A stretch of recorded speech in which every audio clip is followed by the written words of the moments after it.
Merci au lieu de nous accueillir. Merci à vous tous de vous être levés si tôt. Et merci à Frédéric et Catherine de m'avoir gentiment proposé de venir. Je parle pas assez fort. En général, je parle très fort.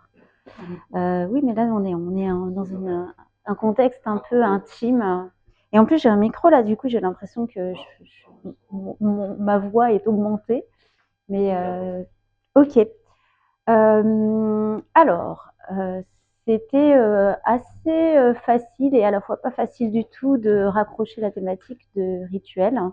Mais comme je suis censée parler un petit peu de mon expérience et de moi, j'aime pas trop parler que de moi, mais je vais parler surtout de ce que je fais aujourd'hui.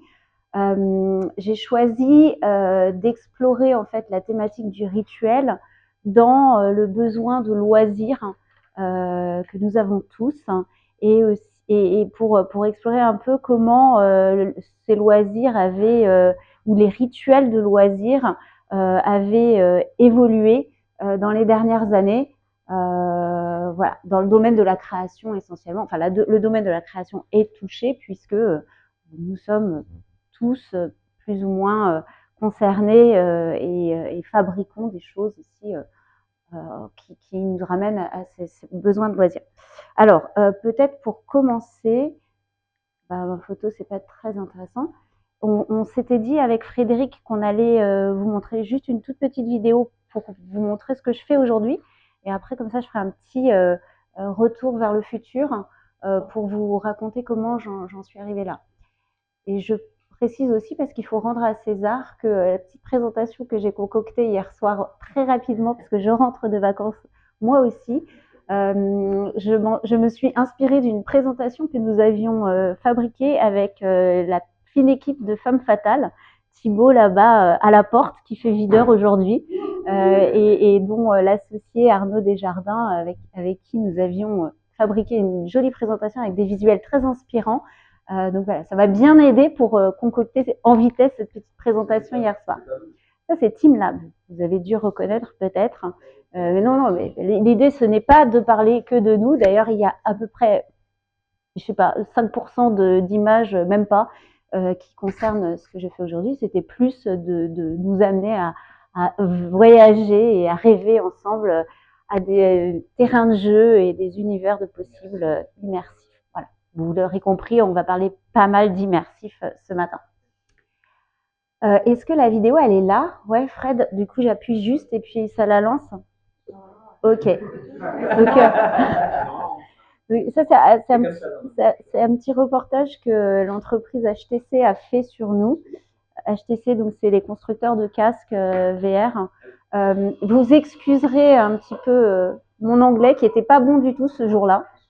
Et par contre, la pixelisation, mais c'est pas grave que comme ça, on n'entend pas trop mon anglais. Donc en fait, on explique comment on fabrique ces expériences immersives collectives. On voit pas grand-chose sur les images.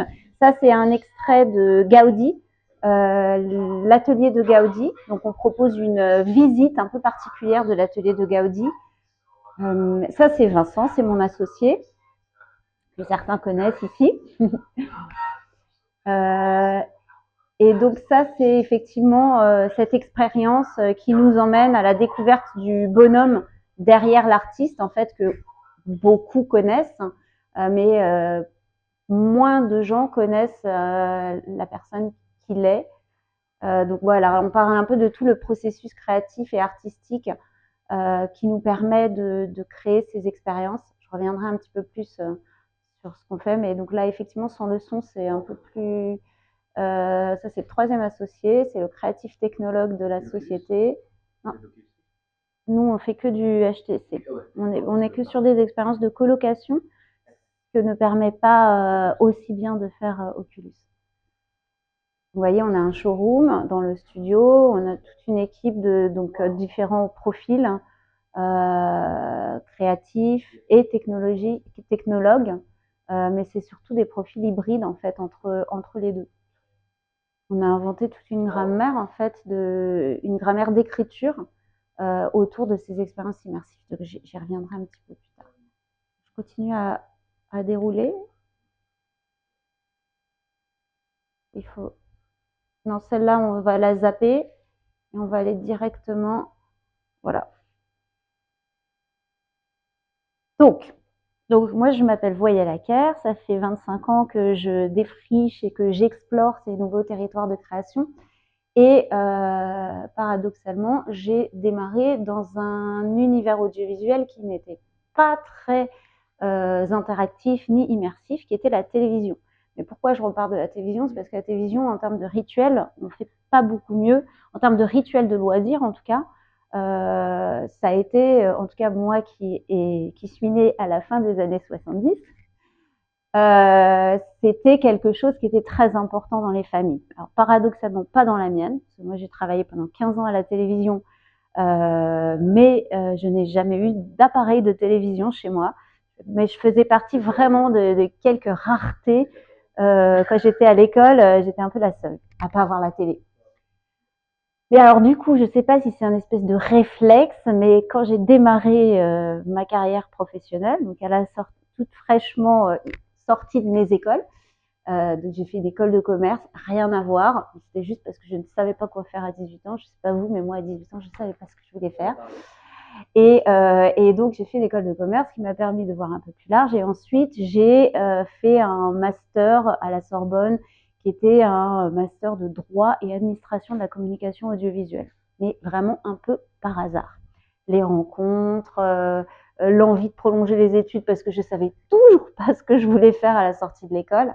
J'avais quand même une intuition, hein. Je savais que j'irais pas vendre des yaourts ou des photocopieurs et je savais que j'irais pas dans la finance. C'était à peu près la majorité des voies de sortie de l'école de commerce et les gens ils allaient chez Danone ou chez Arthur Andersen. J'ai pas dit Ernst Young parce que je me suis dit que j'allais froisser des gens ici. C'est Ernst Young, hein? Oui, c'est ça. Donc voilà, donc je me suis dit qu'est-ce que je vais aller faire? Je voudrais aller dans la culture et donc là je vois ce master, à l'époque ça s'appelait DESS, ça me rajeunit toujours pas. À l'époque, ça s'appelait DESS, de droit et administration de la communication audiovisuelle à la Sorbonne. Je me dis, ah, ça c'est très bien. Et donc, je débarque à la télévision, début des années 2000.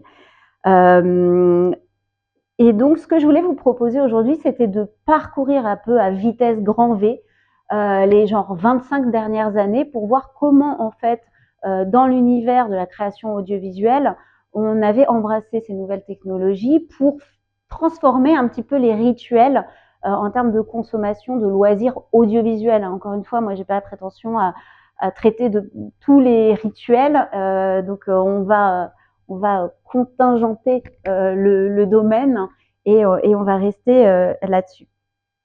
Donc, au cours des 15 dernières années, des 25 dernières années, pardon, on a assisté à une évolution certaine de toutes les formes de consommation audiovisuelle et notamment les chaînes de télévision qui étaient les premières, les pionnières en termes d'innovation. Donc, moi, j'ai participé par exemple à la création d'un département qui s'appelait Nouvelles Écritures et Transmédia à France Télévisions et qui faisait des trucs un peu foufou de style des fictions interactives, des applications pour les tablettes. Et alors après, vous voyez, il y a aussi d'autres exemples qui sont chez les plus gros, hein, notamment les plateformes Arte, France Télé. Puis après, j'ai mis du Netflix à droite. Ça, c'est Bandersnatch. En fait, c'était de la fiction interactive. Donc voilà, tous les médias traditionnels et linéaires ont commencé un petit peu à regarder ce qui se passait. C'est comme ça qu'on est arrivé à faire de la réalité virtuelle avec un premier projet qui a démarré en 2012 qui s'appelait The Enemy, qui était le premier projet sur lequel a travaillé Emissive. Je ne sais pas si vous connaissez cette société. Emissive, c'est un des gros acteurs des expositions immersives avec les casques de réalité virtuelle que vous voyez dans Paris. Il y a Éternel Notre-Dame, il y a l'Horizon de Khéops, et il y a non, Van Gogh, c'est pas eux, mais il y a les impressionnistes aujourd'hui au musée d'Orsay, un soir avec les impressionnistes, et puis le dernier, je l'ai oublié, c'est Éternel Notre-Dame, les mondes disparus au MNHN. Donc ces gens-là, moi je les rencontre en 2012 et en fait on crée nos premiers prototypes d'expériences qui emmènent plusieurs personnes dans un même espace-temps, dans une expérience particulière. Donc voilà, aujourd'hui, ça pullule, hein, les expériences en VR et en AR, mais ça a pris son essor disons au milieu de la dernière décennie. AR, pardon, réalité augmentée. Donc réalité virtuelle, pour le petit lexique, c'est ce qu'on a dans des casques fermés. Donc on est complètement isolé du monde extérieur. Réalité augmentée, c'est par le truchement d'un écran. Ça peut être un téléphone portable ou une tablette. Ou maintenant, il y a aussi les lunettes. Demain, vous aurez dans vos lunettes, vous aurez façon... comment s'appelle le film là, façon Minority Report, vous pourrez avoir en réalité augmentée, donc en surimpression sur votre réalité, des informations diverses et variées, ou même des films. Pardon? Oui, il y a déjà plein d'applications qui existent, hein, en réalité augmentée, et puis les lunettes, il y a tous les mois ou tous les trimestres, ils annoncent des nouveaux hardware qui permettront la réalité augmentée. Et puis enfin, il y a la réalité mixte, qui est le mélange des deux. Donc aujourd'hui, les nouveaux casques, notamment les nouveaux casques Oculus, les Pico, autres, sont des casques qui permettent de basculer de l'un à l'autre.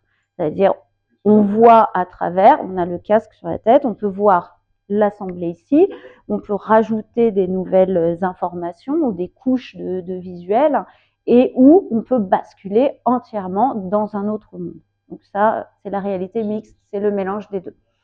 Donc, il y a eu effectivement les cinémas. Donc, quand les terrains de jeu se sont étendus, il y a eu aussi l'extension des rituels traditionnels. Donc, j'ai parlé de la télévision qui commence à explorer ces nouvelles écritures. Prenons le cinéma. Le cinéma, il y a eu quelques expérimentations de cinéma VR, par exemple. Donc là, l'idée, elle était un peu basique. C'était de dire, bon, bah alors, en fait, les gens, ils vont venir au cinéma, puis on va leur mettre un casque de réalité virtuelle sur la tête, et puis on va leur passer un film. Sauf que c'est un chou illimité, parce que la réalité, c'est que l'intérêt d'aller au cinéma, c'est de vivre une expérience collective. C'est de sortir de chez soi pour aller vivre collectivement quelque chose, un loisir. C'est comme aller au théâtre, ou sinon les gens, ils resteraient chez eux dans leur canapé, et ils profiteraient de la richesse de ce que leur offrent les plateformes. Mais c'était quand même intéressant de voir qu'il y a eu des expérimentations. Il y en a encore, hein, pas tellement en France. En France, il y en a eu, mais elles se sont arrêtées un peu vite fait. Mais il y en a, hein, dans le nord de l'Europe, par exemple, il y a pas mal d'expérimentations. Je vais un peu vite par rapport à ce que j'avais prévu, parce que sinon je sais que je vais déborder. Donc, on a vu le cinéma VR. On a vu que, enfin, vous avez sans doute vu que tout ce qui était dôme immersif, projection monumentale, etc., ça se développait pas mal. Je prends juste l'exemple de ça, c'est Aura, le spectacle qui a. Non, il s'appelle aux Invalides, il s'appelle Aura ou il s'appelle autrement? Je sais plus. Ben, en fait, c'est Moment Factory, c'est Aura. Hein. Voilà. Ensuite, on a rapidement, on a parlé des expositions immersives. Toute première, c'était, ça s'appelait exposition immersive, c'était pas super immersif, c'était Pompéi. Après, il y a plein d'autres studios qui font des expositions. Là, je parle d'exposition, hein. On n'est pas encore dans les expériences immersives, on va y arriver. Il y a aussi toute une tendance autour d'installations qui immergent le public, de spectacles augmentés, etc. Donc, ce qu'on appelle les performances live. Et on en arrive aux expériences de VR collectives. Je vais vite un petit peu sur ce que j'avais prévu de dire, parce que sinon, vous pourrez poser des questions. Donc voilà, je reviens maintenant sur le point qui me tient un peu plus à cœur. Donc c'est vrai qu'on a vécu une période difficile avec la pandémie, où en fait, à un moment, les gens ont dit la VR c'est mort, plus personne déjà mettra un casque sur la tête, c'est trop angoissant en termes de virus ou de microbes. Et puis surtout, les gens disaient, ils ont fermé toutes les expositions, on va plus sortir de chez nous, on fera plus de culture ou de loisirs à l'extérieur. La réalité, c'est vous le savez autant que moi, il s'est passé l'inverse, c'est-à-dire que quand les gens ont pu enfin sortir, ils ont eu envie de sortir et de faire des choses à l'extérieur. Et nous, on a eu cette intuition-là pendant la pandémie. On a créé d'ailleurs une nouvelle structure. On était un studio, on est devenu maison de production. Tout le monde fait la différence entre un studio et une maison de production ici, je pense. Donc on fabriquait beaucoup de VR pour d'autres producteurs. Et tout d'un coup, on s'est dit, bah, nous, on a l'intuition qu'on veut aller vers ça, qui étaient les expériences de VR collectives, qui se déroulent non pas dans un casque à la maison, mais dans plusieurs casques de manière collective et dans des lieux de culture. Et c'est ça qu'on veut faire. Et au début, tout le monde nous disait, mais vous êtes complètement fous. Et en fait, aujourd'hui, 4 ans après, c'est vraiment ce qui est en train de se développer. Et on est en train de créer tout le marché, le modèle économique, les modèles d'exploitation qui vont avec. Donc c'est encore un marché super émergent, sauf que là, on a la preuve que en fait, il y a une audience pour ça, il y a un public, il y a même plusieurs publics pour ça. Et voilà, et je vous parlerai un petit peu plus du système qu'on a développé. Mais là, sans doute, vous pouvez aller voir. Donc, Les Mondes Disparus, c'est au MNHN, donc au Musée national d'histoire naturelle. Ça, c'est l'Horizon de Khéops, qu'on peut voir aujourd'hui à Paris, dans une salle à Bercy. Il est aussi à Lyon et il est en train de il y a des expositions maintenant un peu partout dans le monde. C'est des grandes salles comme ça, en fait, où vous avez un groupe de plein de gens, enfin plein de groupes qui rentrent les uns après les autres et qui évoluent dans un univers tous ensemble. Donc ils peuvent se voir, les groupes peuvent se voir et c'est une expédition. C'est comme un voyage dans le temps. À droite, donc ça c'était le prototype de Gaudi qu'on avait fait à l'époque.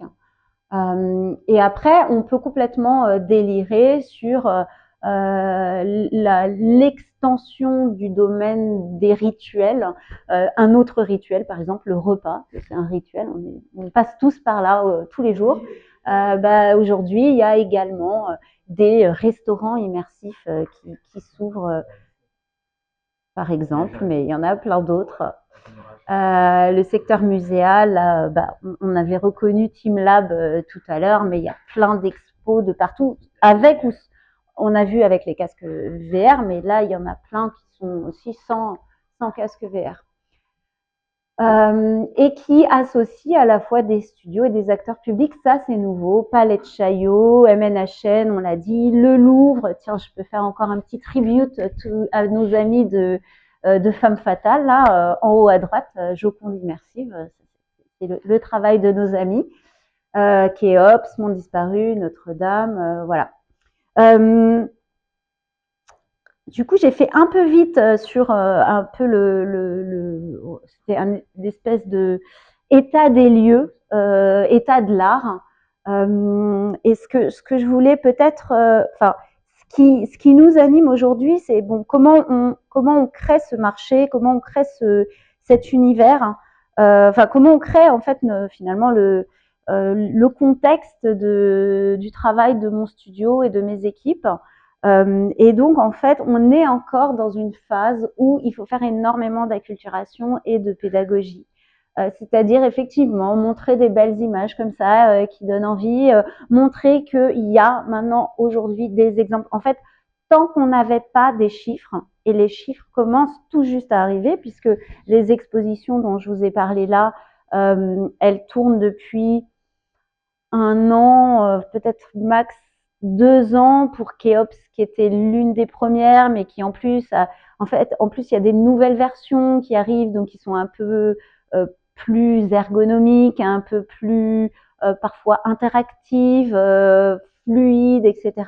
Et puis sur pardon, ludique non, parce qu'en fait, une fois qu'une expérience elle est créée, on peut pas, si on change l'histoire, elles peuvent être itérées à la marge, mais on va pas changer. Voilà, si on a fait Khéops, on va pas transformer en faisant, je sais pas, les cathédrales.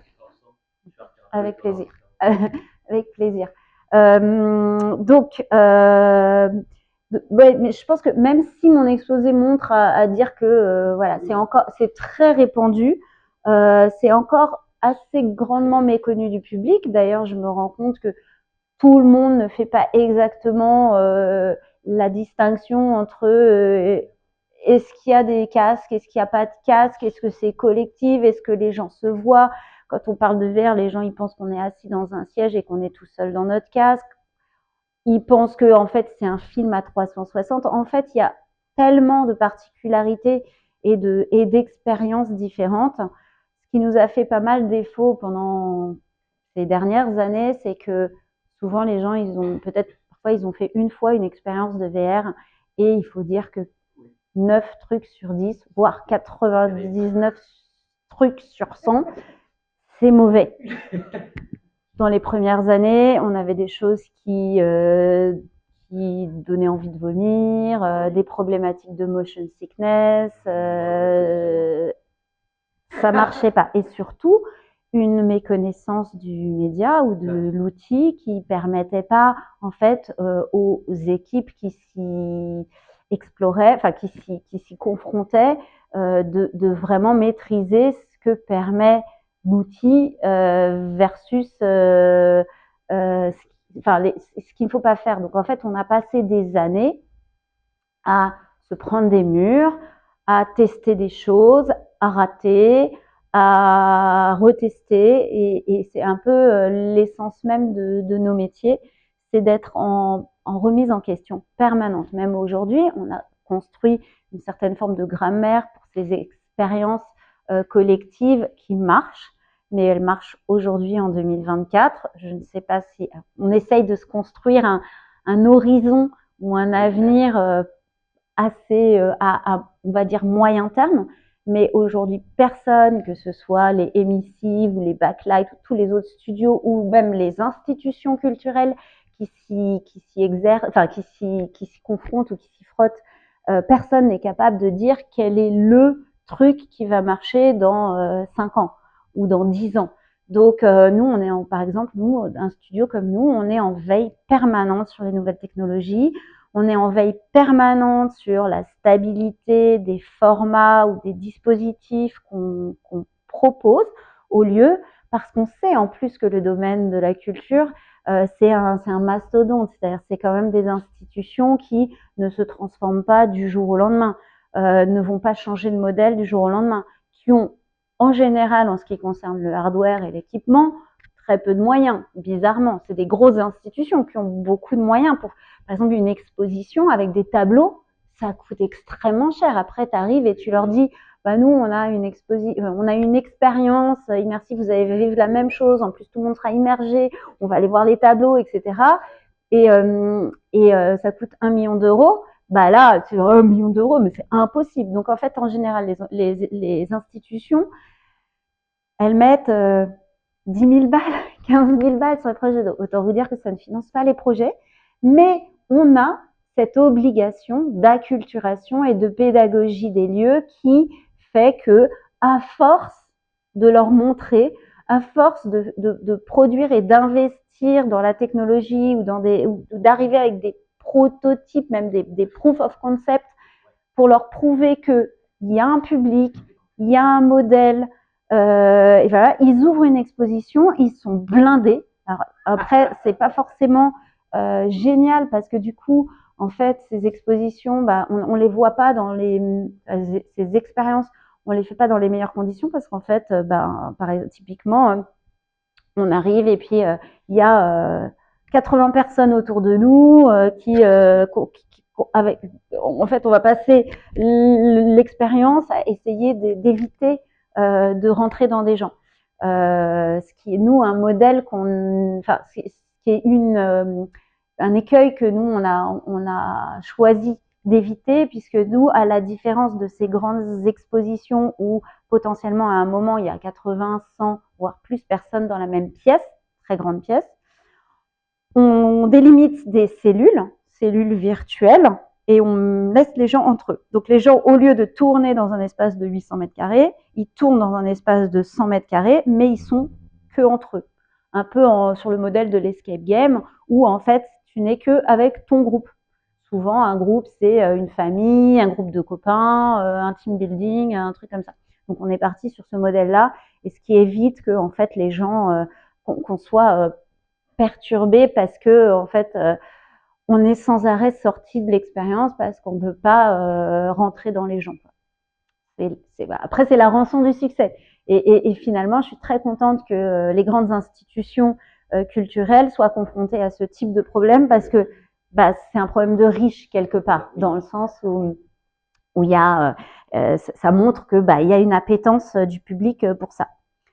Je vous ai parlé d'acculturation. Qu'est-ce que voilà, je vous ai parlé aussi des jauges et voilà comment on fait, parce qu'évidemment nous qui travaillons sur des casques de réalité virtuelle, ça veut dire que si on veut avoir du public qui vient, et c'est le cas des institutions culturelles, alors après il y a petites, moyennes et grandes institutions. C'est sûr que si on travaille avec MNHN, Orsay, le Louvre, etc., Versailles, on est en train de faire un projet sur Versailles là, eh bien évidemment, il faut prendre en compte les besoins du lieu. C'est-à-dire qu'on ne va pas leur amener une expérience où il y a 6 personnes qui tournent toutes les heures. Ça n'a aucun sens économiquement pour une institution comme Versailles qui accueille plusieurs milliers de visiteurs par jour. Donc, on réfléchit aussi à s'adapter à différents types de lieux. L'avantage de ce système, c'est que en fait, il s'adapte à des petits lieux, des moyens lieux, des grands lieux, et ça veut dire qu'on peut aller aussi emmener un peu façon cinéma itinérant cette expérience qui tient dans 2 flycases dans une maison de la culture au fin fond de la Creuse. Donc nous, en fait, on coche plusieurs cases, c'est-à-dire qu'on amène aussi cette culture à des publics reculés, empêchés, dans les déserts culturels, et ça, c'est quelque chose qui n'existe pas aujourd'hui. Donc, ce qu'on sait, c'est que c'est une forme de culture qui plaît à des publics très larges. On s'adresse à du 9 à 99 ans. Vous allez me demander pourquoi 9 ? On dit 9-99 ans. En fait, si on voulait être vraiment très plus royaliste que le roi, on dirait 13 ans, parce que les recommandations écran, oui, c'est le même problématique que les écrans, c'est-à-dire que on met pas un casque de réalité virtuelle sur la tête d'un enfant de 5 ans pour des problématiques de le développement oculaire n'est pas terminé, le développement cérébral n'est pas terminé. C'est pas tellement que si vous mettez un casque de réalité virtuelle sur la tête d'un enfant de 5 ans, il va mourir. On est d'accord que en plus les expériences elles durent pas très longtemps, donc c'est pas la problématique, c'est beaucoup moins traumatisant pour le cerveau que des gamins qui restent 3 heures devant un jeu vidéo. On est d'accord, mais c'est plus que les contenus aujourd'hui, en tout cas les bons contenus qui existent, sont pas tellement adaptés à des enfants qui sont pas encore dans un niveau de développement cognitif qui leur permette de comprendre une visite de Versailles au temps de Louis XIV ou de l'atelier de Gaudi juste avant sa mort, ou des choses comme ça. Qu'est-ce qu'il y a les pyramides. Bon, il y a des choses qui sont plus ou moins intelligibles pour des enfants. Et d'ailleurs, il y a beaucoup d'enfants, quand vous regardez ces expériences, il y a beaucoup d'enfants. On voit beaucoup de familles arriver. Après, la question de l'enfant et de la responsabilité du lieu. Quand l'enfant vient avec ses parents et que les parents disent oui, on veut que notre enfant de 6 ans le fasse, en réalité, ils sont sous la responsabilité des parents.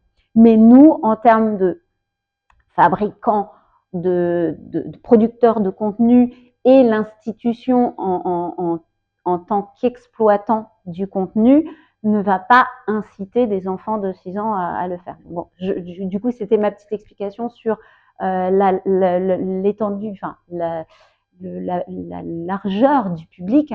Mais bon, déjà, si on prend de 9 à 99 ans, ça fait quand même déjà pas mal de gens, sachant qu'a priori, on n'exclut personne, que évidemment, ces expériences sont aussi designées maintenant pour personnes à mobilité réduite, etc.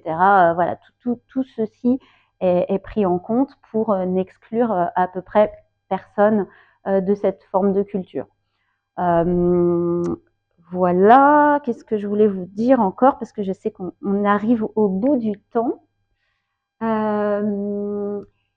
J'ai évoqué le fait qu'il y avait beaucoup de choses qui étaient aujourd'hui contre-productives, dans le sens où si certains d'entre vous ont déjà essayé de la VR, n'ont pas du tout aimé, s'il vous plaît, revenez-y au moins une fois et voyez un contenu de qualité, parce qu'il y en a, ça commence à se développer.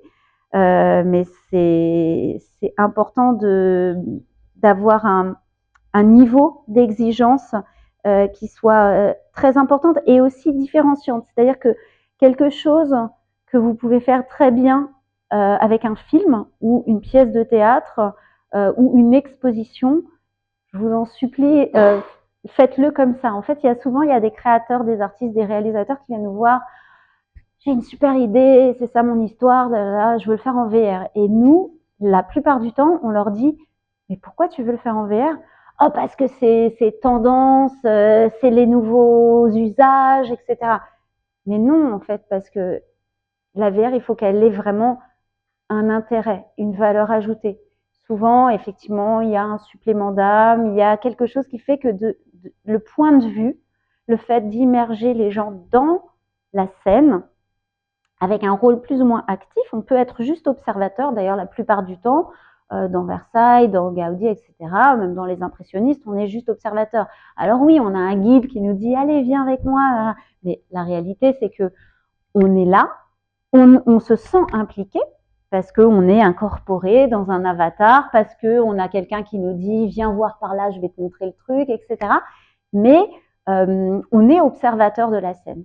Et ça peut être super intéressant, mais si on vient me raconter une histoire qui peut hyper bien se raconter en film, moi je vais dire à l'artiste, bah non, pourquoi tu veux le faire en VR, si tu veux maintenir le même niveau de qualité ou d'exigence, ça va te coûter 10 fois plus cher, voire plus. Et donc, voilà. Donc c'est hyper important de savoir qu'est-ce qu'on a envie de raconter, à qui on a envie de le raconter, à quel endroit on va voir cette expérience, pour être capable de se dire oui ou non, ça a un intérêt de le développer avec ces nouveaux outils.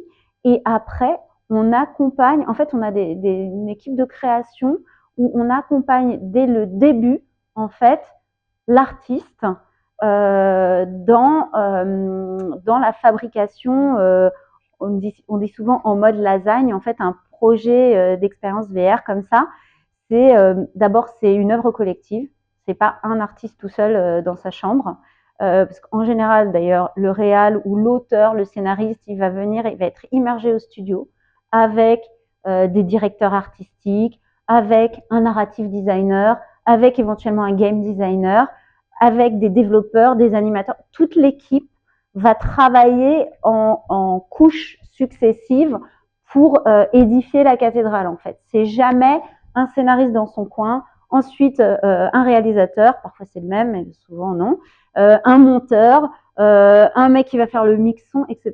Tout est fait en même temps. Et donc la narration, elle évolue jusqu'à la fin pour obtenir cette substantifique moelle qui va être le supplément d'âme. Et peut-être dernière chose, donc du coup pour conclure, parce que je vois qu'il est l'heure, on évoquait tout à l'heure les voies de développement personnel, voilà, dans les rituels, et on peut aussi imaginer qu'il y a des gens qui ont des rituels pour aller bien, pour faire de la méditation, etc. Et une petite discussion tout à l'heure avec Camille, c'est ça Camille, me faisait penser à un projet qu'on a sorti qui s'appelle Moi Fauve, qui est inspiré du travail d'une anthropologue qui étudie les peuples évènes, qui sont des peuples de province du Kamchatka. Donc c'est des peuples nomades qui embrassent la philosophie animiste. Donc l'animisme, c'est les correspondances du vivant entre le monde végétal, le monde animal, les êtres humains, une chaise, une rivière, un oiseau, etc. Et en fait, on a voulu, à travers cette expérience, proposer une vision ou une expérience de ce monde animiste. Et du coup, en fait, on démarre tout seul et progressivement, avec différents types d'interactions, au regard, au toucher ou à la voix, on a créé une petite interaction qui permet, en fait, quand on pousse, fait vibrer ses cordes vocales, en fait, des choses se révèlent autour de nous. On fait cette expérience du monde animiste. Et je voulais conclure avec ça parce que c'est typiquement ce que je voulais dire tout à l'heure quand je dis il y a des choses qu'on ne peut, des expériences qu'on ne peut procurer que par le truchement de cette technologie-là. On ne pourrait pas le faire autrement, cette expérience du monde animiste, puisque c'est quand même un monde invisible autour de nous, pour les gens en tout cas qui embrassent cette philosophie. Typiquement, là, la VR prend tout son sens. Et donc voilà, je voulais conclure par ce petit rituel qui est qu'est-ce que vous faites chaque jour pour prendre le temps.